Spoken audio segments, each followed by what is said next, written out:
எரிச்சிருக்கோங்களா? பெருசா சம்பவம் பண்ணிட்டு இப்படி பொசுக்குன்னு சமாதானமா போயிட்டேன். நாம நல்லா இருக்கணும்னா சமாதானமா போறல தப்பே இல்லை மாப்பிள்ள.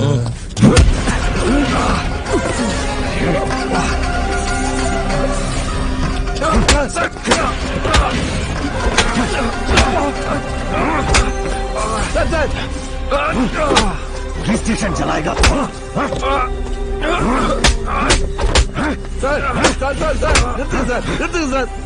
சார் என் மாப்பிள்ளை அடிக்காதீங்க சார். என் கண்ணால பார்க்க முடியல சார். என்ன வேணா அடிங்க சார். இந்த ஆளு அடிக்க அவசரப்பட்டோமா? சார் என்ன எவ்வளவு வேணா அடிச்சுக்கோங்க சார். எங்க மாமா அடி வாங்குறத என் 2 கண்ணால பார்க்க முடியல சார். அப்போ